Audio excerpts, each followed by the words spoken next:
Good evening, everyone. Happy Wine Wednesday with Tracy and the so beautiful you're so Amy.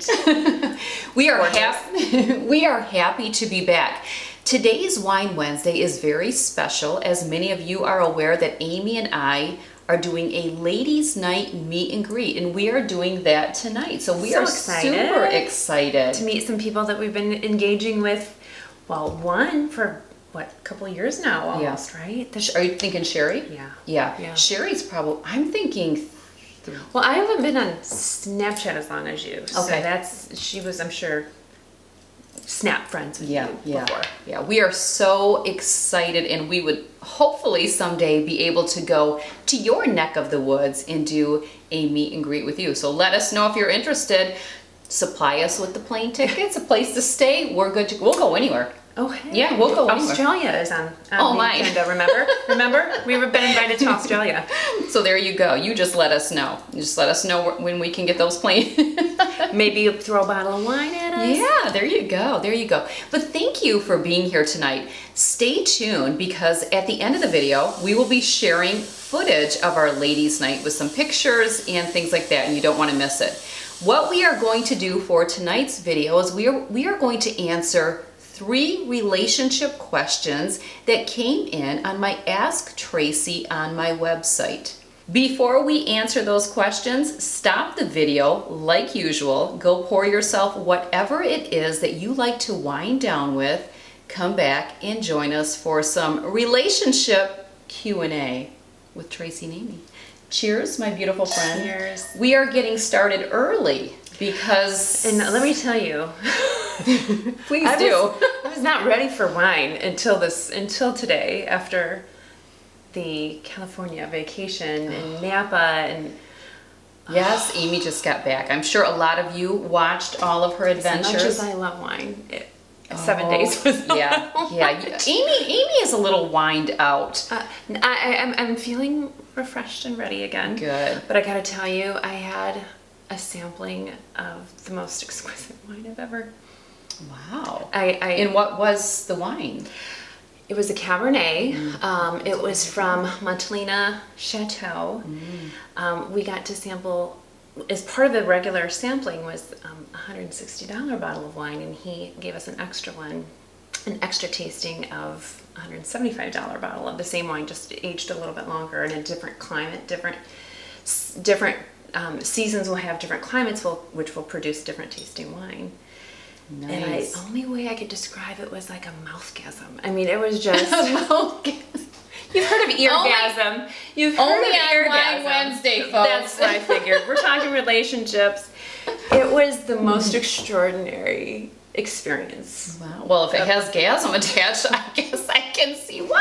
We're going to start things off. I haven't even had any wine today. No, we are having some Cabernet. Yes. We are going to stick to our very large pour and nothing more, because we don't want to show up at our own meet and greet ladies' night wasted or whatever. Tipsy. It's just not. I don't want to be tipsy. No, and we're going to adhere to that and be safe and have a little bit of food before. So we will be good to go tonight. We will be. All right. Well, I hope you have your wine. I hope you are ready to join us for a little Q&A. I am going to read the first question from Kelly. It says, "Hi, Tracy. I would like to ask your advice on working with toxic people. I work from home for a large nationally renowned company, but one of my coworkers has a toxic personality. She doesn't function as a team member. For example, she does not share tips for productivity with the team, and then will bring up in region meeting how she is improving using whatever form she drafted. She constantly talks about others and complains. All the communication with our team is via instant message. What is a classy way to work with someone of this nature?"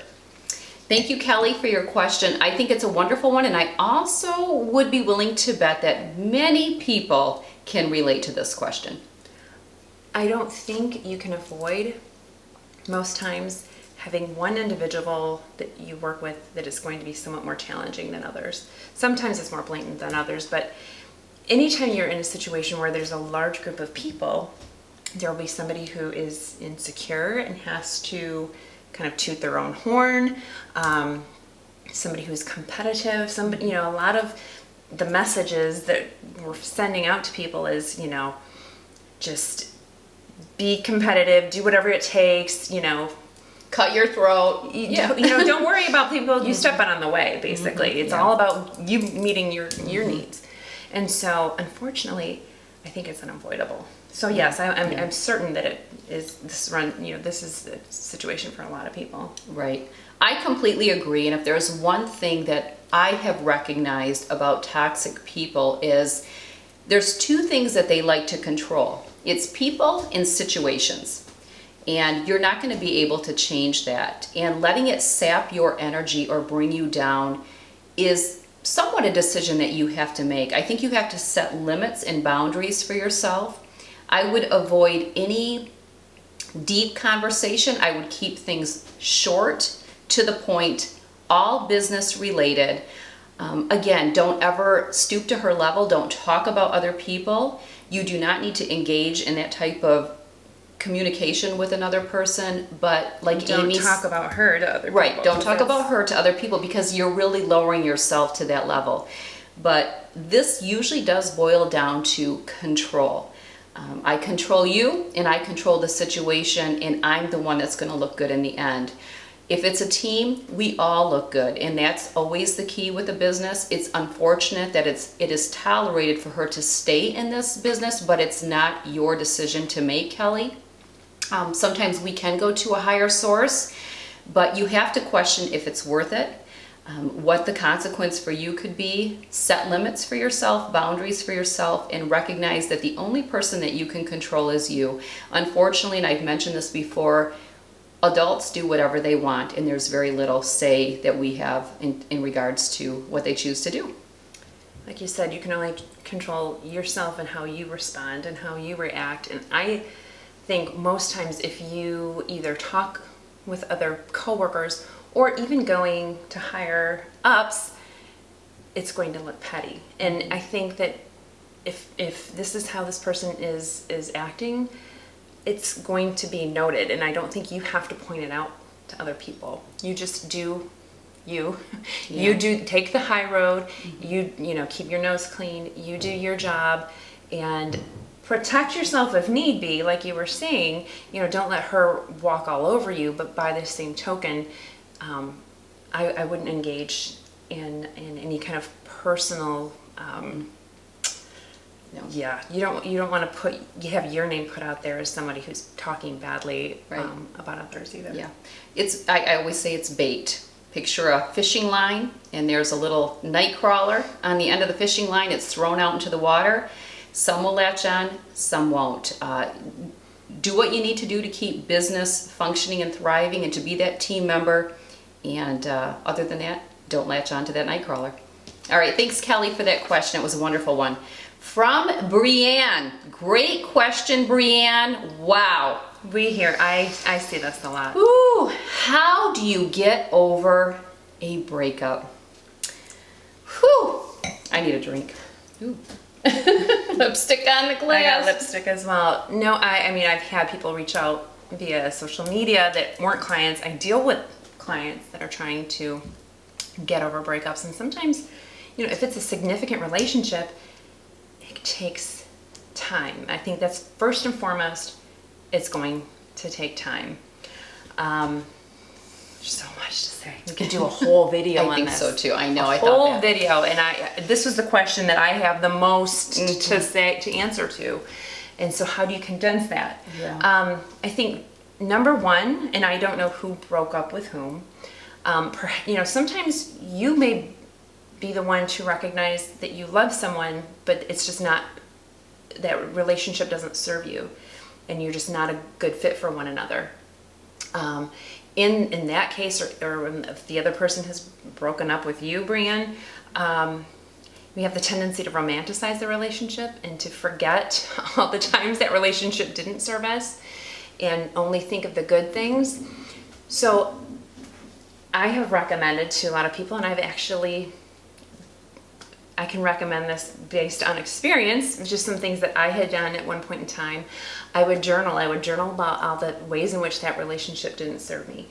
I would come up with my non-negotiables, my deal breakers list of what I needed in a relationship, and I would recognize all the ways in which this person did not meet those needs, so that I wouldn't get, pulled back into that trap of romanticizing the relationship. Exactly. Yeah. Recognize, this is a biggie, that just because 1 or even 10 people, if they don't see the value in you, it doesn't mean that it's not there. I think oftentimes both people can be individuals of value and just not be a good fit for one another. Right. I don't want to take No. like I said, I could go on for hours about this. And honestly, I support everything Amy is saying. So many bullets that she mentioned are exactly what I would say. And the very first thing she said is the very first thing that I would have said. It's time. It takes time. Any loss, there's a mourning period, and you are going to mourn a loss of a relationship just like you would if you mourned a loss of a death. This is a loss. Patience. People want to get over it quickly because it's painful. And the same with a loss of a death. You want to get over it quickly because we don't want this pain. It's hard to get your focus, I think, in every area of your life when you are going through loss. You feel like you're just in a daze, and that's what happens, especially in those early days. Have patience. It takes time. Another thing that Amy mentioned that is exactly what I would mention is I think you need to get your head on paper. I think you need to, what I call brain dump. I use this with my clients all the time. Take what's in the brain and put it on paper and go back to that. Because like Amy said, in your mind, you're thinking of the beautiful things. And relationships are not all beauty. There's a reason this relationship broke down. And it doesn't matter who it was. I think a lot of times there's components from both that break down a relationship. One of the things that you have to recognize, and I often say this even in my YouTube videos, we don't grow as a person when everything is going well. Growth comes when mistakes are made, when negative things happen. This is an opportunity, I believe, to self-reflect and say, what did I bring to the relationship, good and bad? What can I take away from this loss and apply to a new relationship? Maybe you learned, we go back to toxicity. Let's just say you or him had a little bit of toxicity in your personality. If you did, maybe you would say, I know I brought some toxicity to this relationship, and therefore I am going to learn that that doesn't work. And it really what it did is it just kept a lot of animosity. So take this as an opportunity, as a growing period. What can I take to the next relationship? The other thing that I do want to really drive home is don't rebound. Take this time to grow. Don't go and try to start another relationship almost to distract yourself from this loss.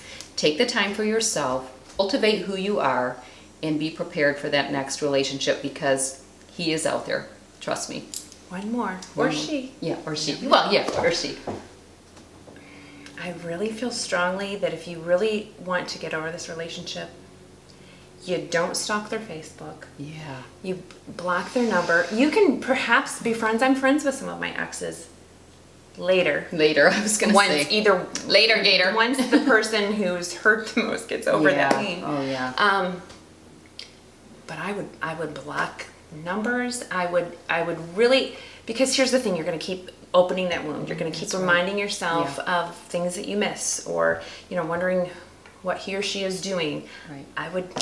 That's one really basic that I really firmly stand behind. Yeah. If it's over, it's over. It's gonna hurt. We didn't have the resources back in our younger years to really. We had to go. We would drive by. Yes, we would drive by. Yes, that's. Is there a person's car there? Or I'd go check and see where his car is. That was what we had to do. But we really had to get over it, and it really is the right way. Just separate. Just separate. Thank you. What a wonderful and deep question. That's a beautiful one. Next one from Katie.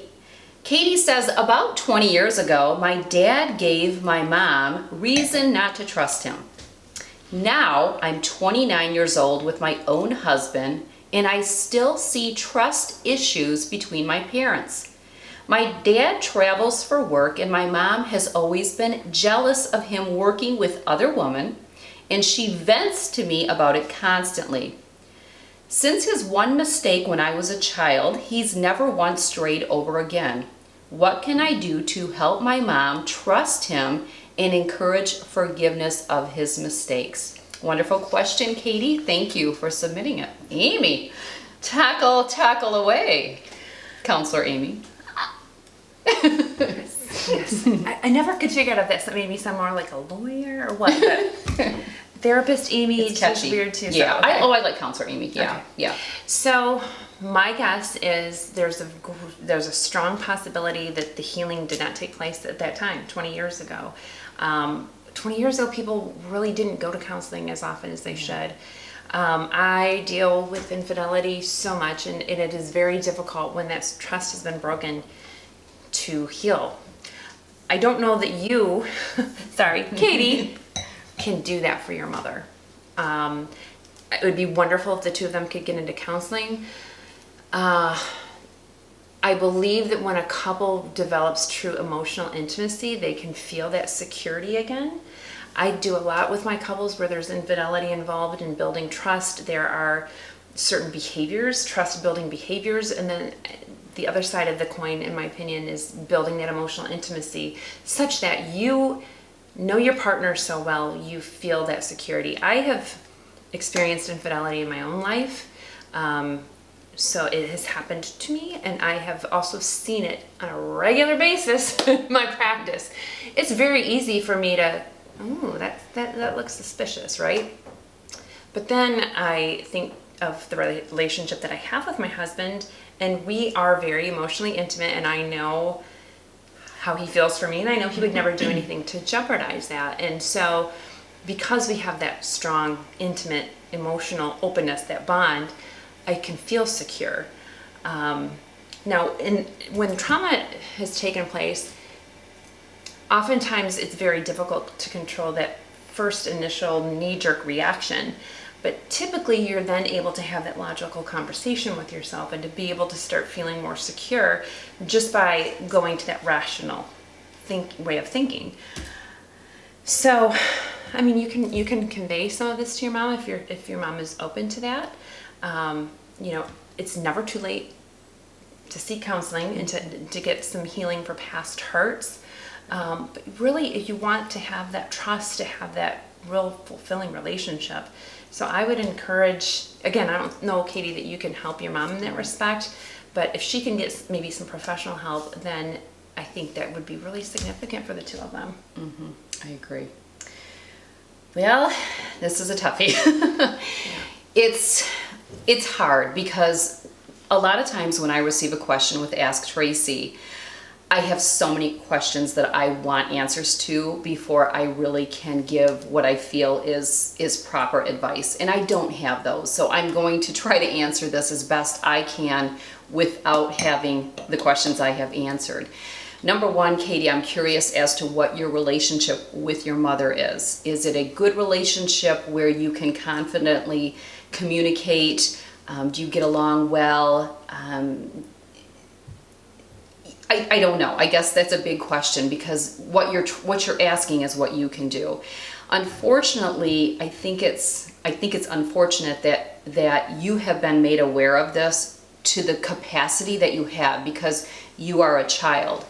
And looking deeply into this, I feel like your mom allowed you to know more information than what maybe you should have because in some way it makes her look like the better person, and I don't want to believe people do that, but in reality they do. And I'm not demonizing your mom at all. I really feel that she is, and this is such a poor way to put it, but when I put things a certain way, you just have to read it how you want. I think she is a slave to the situation. I think she has been a slave to the situation her whole life. She hasn't forgiven, and that's unfortunate. But she believes by holding this against your dad, she's keeping him a slave to it. But really, she's the slave to the issue. There's a good chance he's been set free, but she hasn't. But what people do is they want to hold the guilty party prisoner. I'm going to make you pay for this the rest of your life because you hurt me. You strayed from me. So I'm going to somewhat hold you as my prisoner. And what happens, and this is a very unhealthy situation when it happens, and this is so many years under their belt that they need severe counseling. This is not even I don't even think in 1 year you can make some groundwork, but there's so many years of this, holding him a prisoner to it. And there's a really good chance that your dad has bent over backwards in every way, catered to her every need, because he is trying to make up for this. But he unfortunately needs to recognize he will never be freed of this. Here's the other component though, and this is where you come in, Katie. We have to look down.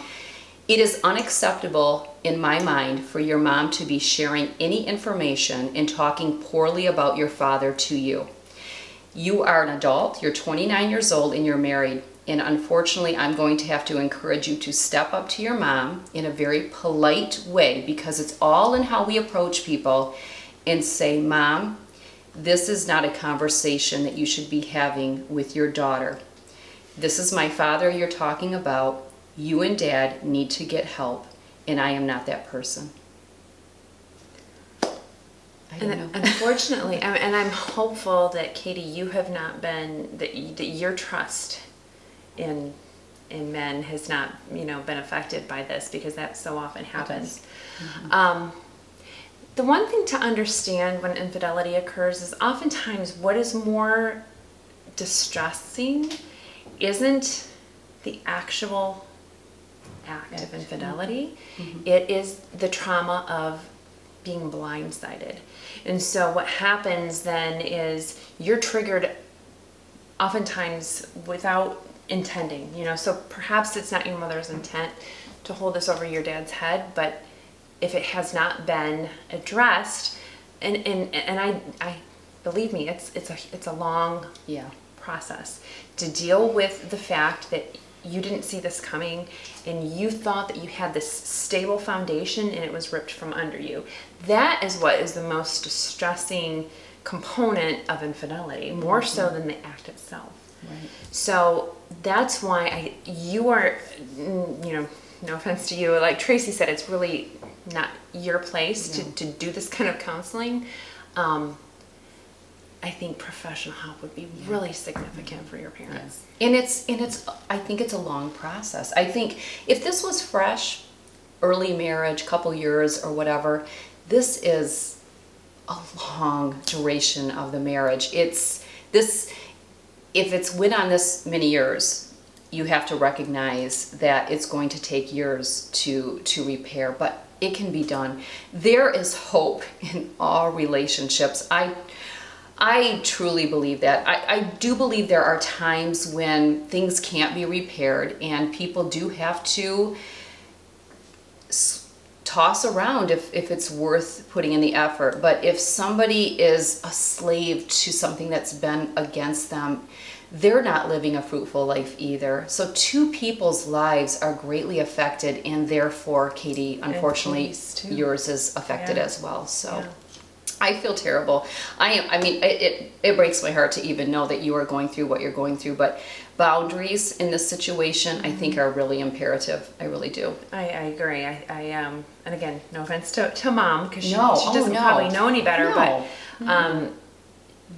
the conflict that you must be experiencing, Katie, knowing, and loving your father and knowing your mom's distress. Mm-hmm. I know Mom is looking just for some support. Yeah.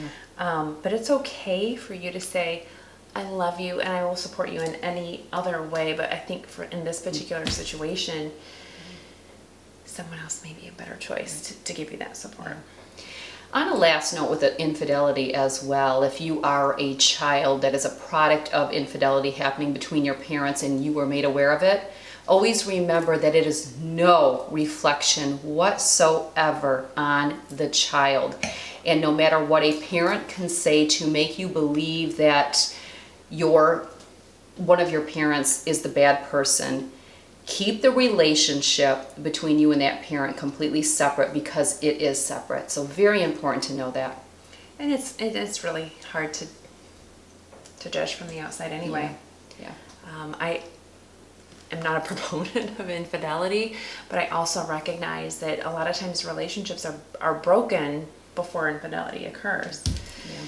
So it's a heavy Touchy topic. Heavy one. And honestly, everyone, let me remind you, all of the things that actually we are talking about in this video, we've talked about in all of our videos.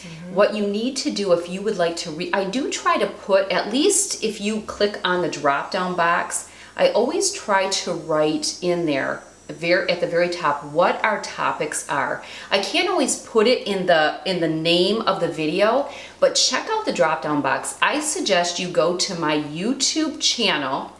We have our own library. You find the Tracy and Amy Wine Wednesday library, scan through the playlist, click on that drop down box to see what it is you're looking for. We've talked about affairs. Yeah, we've talked about affairs. We've talked about deal breakers. We've talked about a lot of these things. Life skills at its finest. There's so much to resource there. And you know why it's there? It's because of you. And we are so thankful. Again, I say this all the time. We are so thankful for what you provide for us. All right. We are ready to go get some dinner, some good conversation. Yes. Some more wine. We will see you at the Fed Community, right? Yeah, the Fed. We will. Is that Community Reserve? It used to be a federal. Bank. Yeah, it used to be a bank. Fed, I think it's called the Fed Community. It used to be a bank, but we will see you at this beautiful restaurant, and we will say goodnight to you there. After, I mean, it might be a little slurred good night, but we will say good night to you there. So let's see you. We'll see you at the restaurant. All right.